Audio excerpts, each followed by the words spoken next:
Frères et sœurs, bonjour. Je vous souhaite la bienvenue dans ces rassemblements de louanges à notre Dieu. La paix et la grâce vous sont données de la part de notre Dieu, qui est notre Père, de Jésus-Christ, qui est notre Seigneur et Sauveur, et du Saint-Esprit, qui habite et qui demeure parmi nous, parce que nous sommes le temple du Saint-Esprit. Je voudrais souhaiter aussi la bienvenue à tous les enfants. C'est super de voir tant d'enfants aujourd'hui avec nous. Nous allons célébrer notre Dieu ensemble. Et pour démarrer ce moment, j'aimerais bien lire deux textes. Un texte qui se trouve au livre du prophète Ésaïe et un autre qui se trouve à la lettre de Paul aux Corinthiens. Ésaïe 9, chapitre 1. Le peuple qui vivait dans les ténèbres verra briller une grande lumière. La lumière resplendira sur ceux qui habitent le pays dominé par d'épaisses ténèbres. Je ne sais pas si vous avez reconnu ce texte. C'est le texte qu'annonce la venue du Messie, la lumière du monde. 2 Corinthiens. En effet, le même Dieu qui un jour a dit que la lumière brille du sein des ténèbres, a lui-même brillé dans notre cœur pour y faire resplendir la connaissance de la gloire de Dieu qui rayonne du visage de Jésus-Christ. Frères et sœurs, nous sommes ici en présence de Dieu, en présence de la Trinité divine, pour louer le nom de notre Dieu éternel. Chantez fort.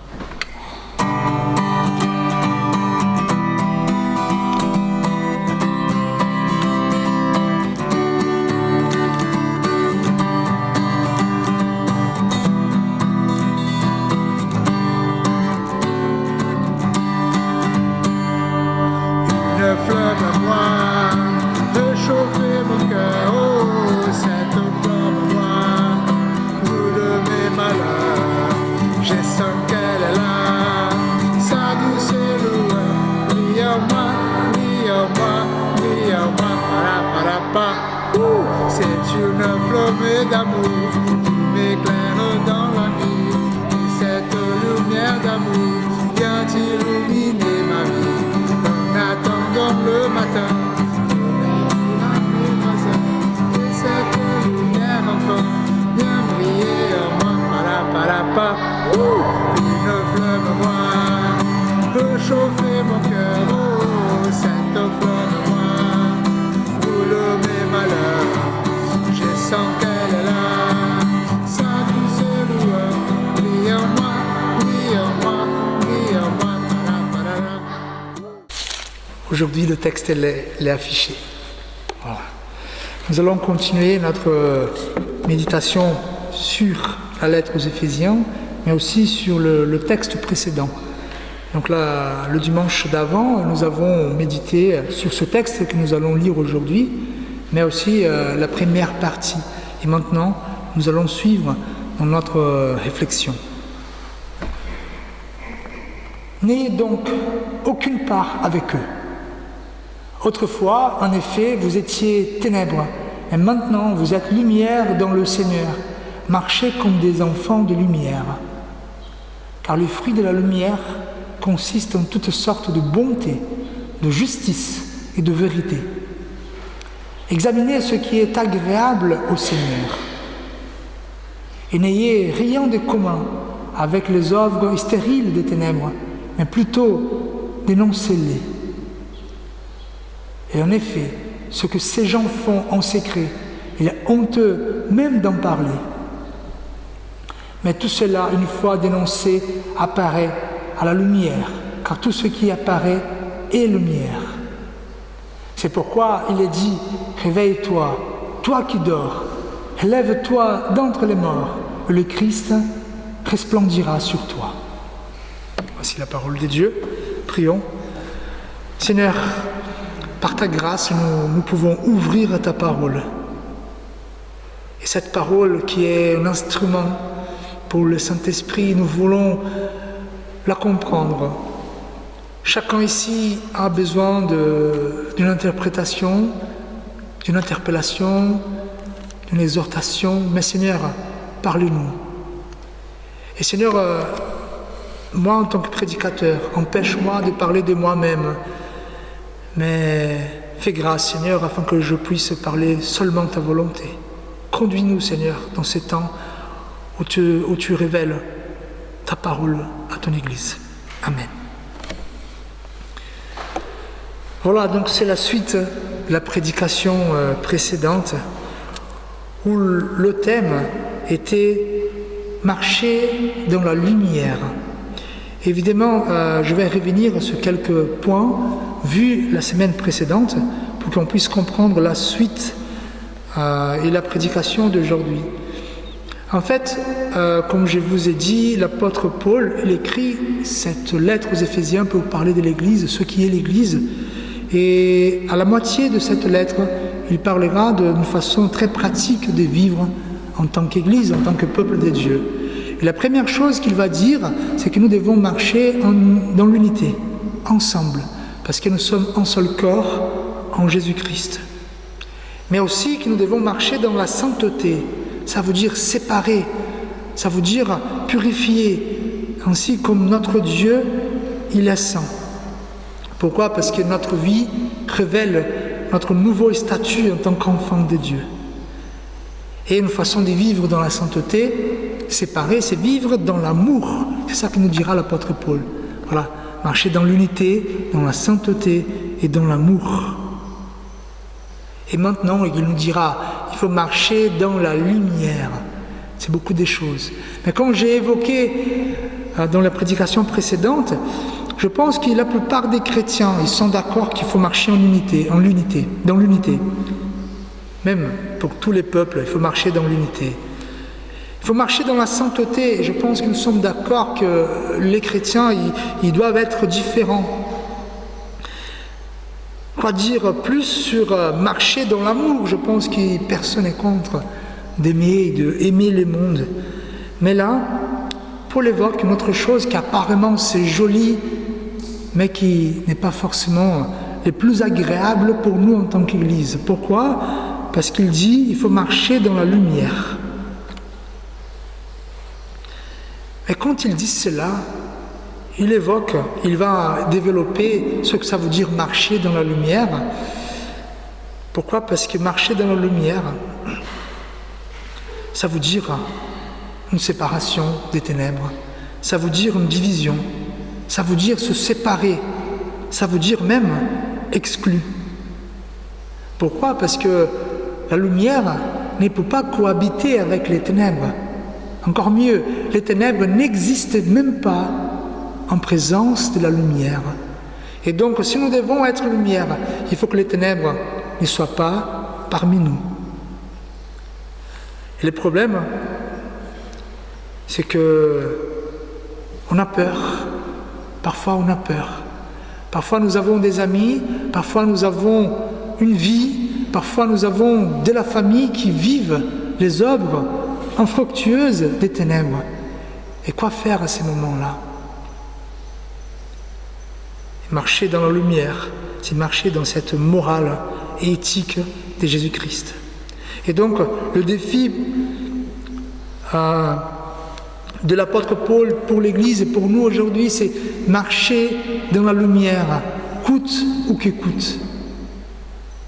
Pourquoi ? Parce que c'est ce que Jésus il a fait. Et donc, j'ai évoqué la semaine précédente qu'aujourd'hui c'est très difficile pour les chrétiens de savoir ce qui est bien et ce qui est mal. Avant, l'Église, elle avait ce pouvoir de dire aux gens qui venaient à l'Église ce qui est bien, ce qu'il faut faire, ce qu'il ne faut pas faire. Mais nous avons rompu avec l'Église. Même les familles avant, ils avaient ce pouvoir de transmettre ce qui est bien, ce qui est mal, ce qui est mauvais. Mais aujourd'hui, il y a une rupture et nous sommes un genre d'individus isolés du monde. Le problème, c'est que nous avons cru dans notre intelligence et dans notre lumière propre à nous, c'est l'époque des Lumières, que nous pouvions marcher dans la lumière de la raison. Mais quand on regarde le monde aujourd'hui, c'est pas top.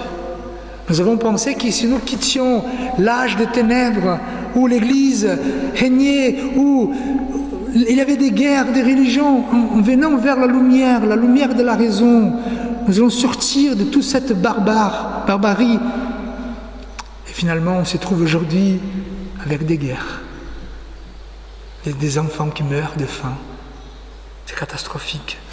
Et donc, aujourd'hui, qui est celui qui a le droit de nous dire ce qui est bien et ce qui est mauvais? Il faut que quelqu'un le dise. Et donc, moi, ce que j'ai craint aujourd'hui, c'est que nous écoutons le gouvernement. C'est le gouvernement qui dit ce qui est bien, ce qui n'est pas bien. Comme j'ai évoqué la semaine dernière, donc si on voit une photo d'un jeune qui est en train d'être ivre dans une fête, on rigole, on dit bon, c'est normal, c'est la jeunesse. Mais si on a un coq qui chante le matin, bon ici au Mas d'Asile au moins, je ne sais pas à Toulouse, donc là le gouvernement a le droit d'intervenir, de demander que tu enlèves le coq de la maison parce que ça dérange. Et donc, ce que Paul il est en train de nous dire, il faut que vous marchiez dans la lumière. Mais le problème pour nous en tant que chrétiens, c'est quoi la lumière? Comment distinguer ce qui est bon et ce qui est mauvais? Et pour cela, nous avons besoin de la parole de Dieu qui nous instruit. Alors pour l'apôtre Paul, il va dire que le premier pas à donner pour marcher dans la lumière, c'est dissocier des œuvres des ténèbres. Et là, c'est difficile.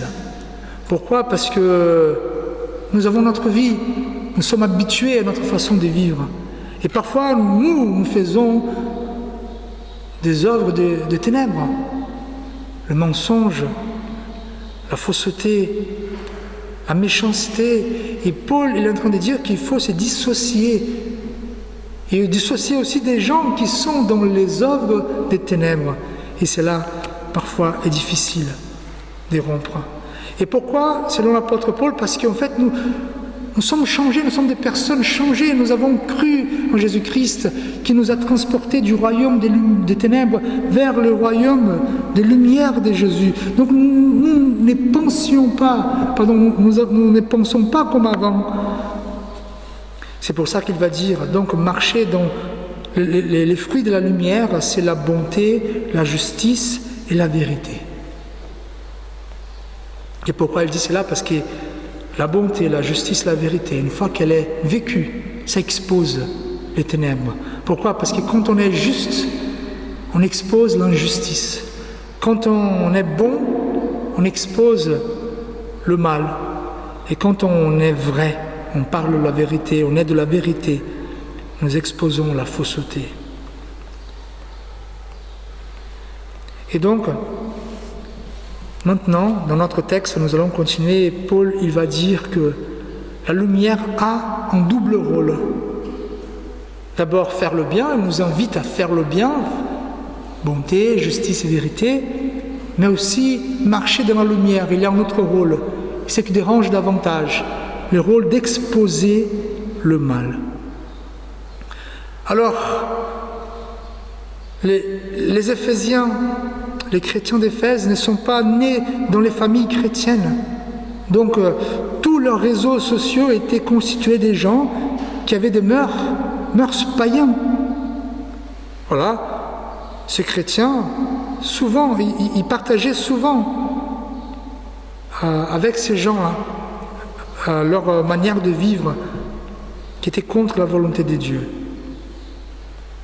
Alors, comment vivre au milieu de ces peuples en étant lumière? Et c'est ça que Paul va dire.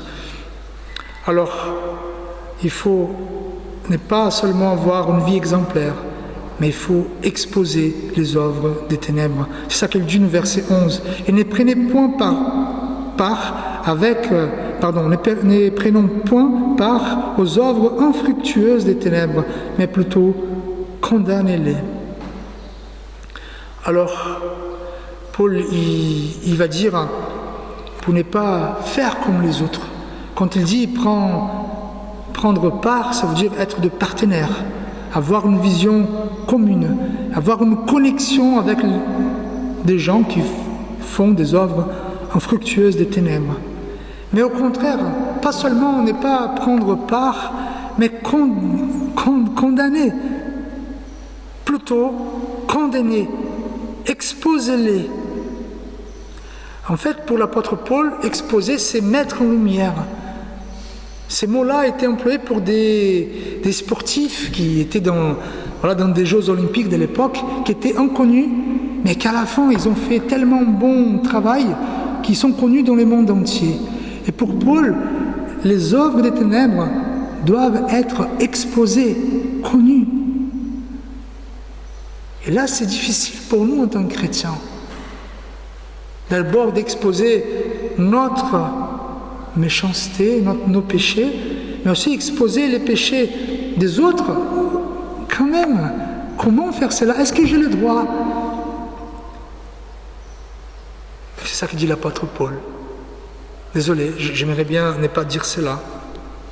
Alors, l'objectif pour l'apôtre Paul de cette exposition des œuvres infructueuses, c'est de corriger les croyants, de montrer que leur participation à ces œuvres est incompatible avec leur statut de lumière dans le Seigneur.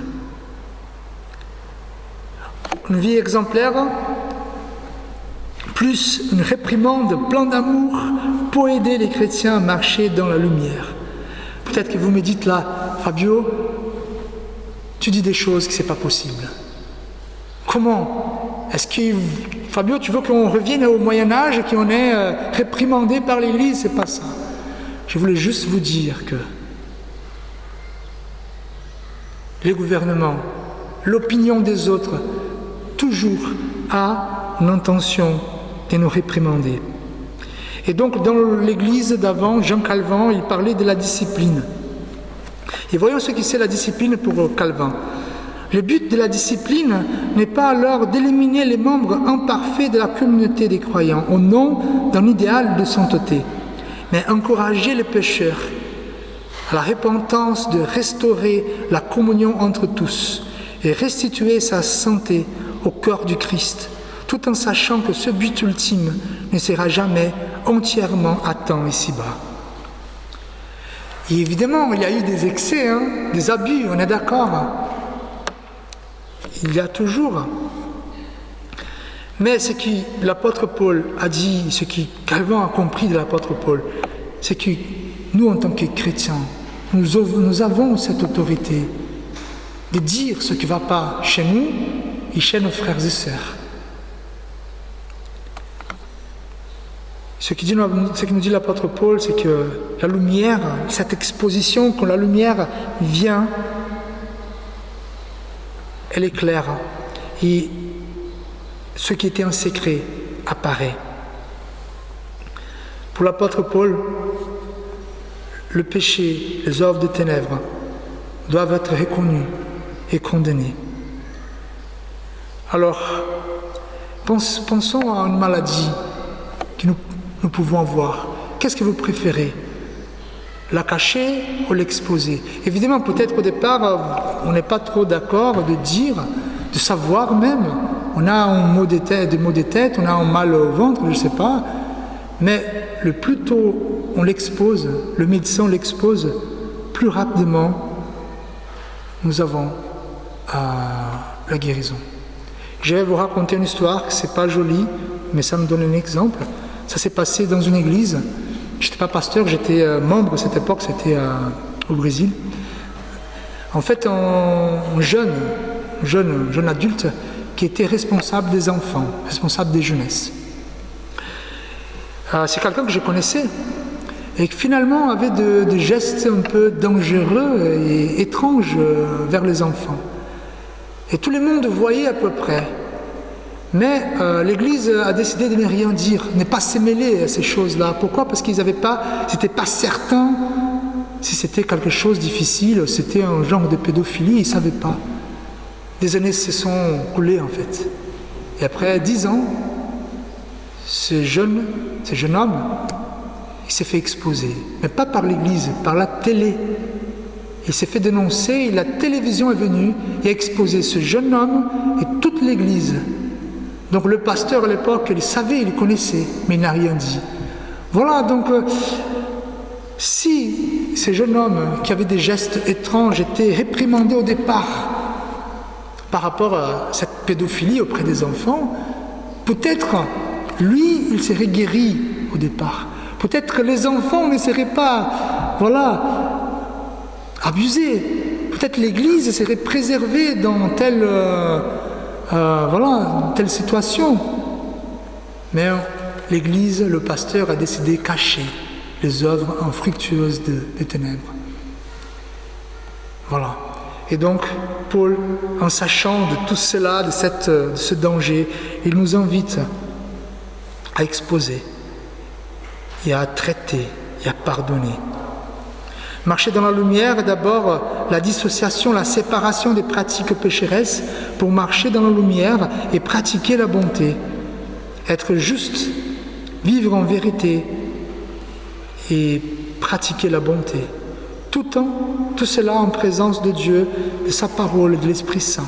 Ensuite, marcher dans la lumière et rendre visibles les œuvres des ténèbres par la lumière, afin de guérir, purifier le peuple de Dieu.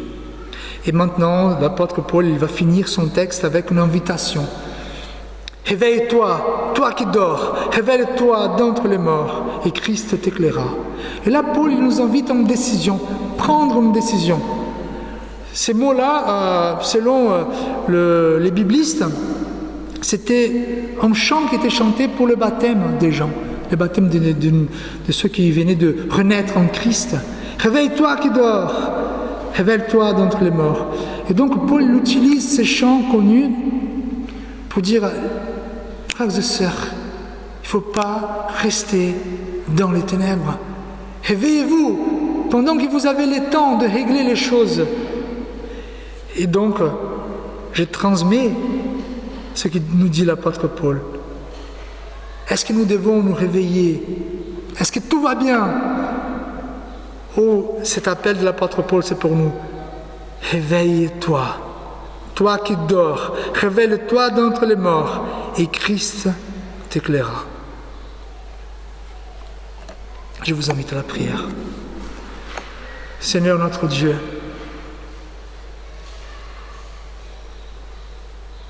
bénis-nous en tant qu'Église, Seigneur. Notre seule réputation, c'est ton Fils Jésus-Christ. Notre seule raison d'exister sur cette terre, c'est de vivre la vie de Jésus-Christ.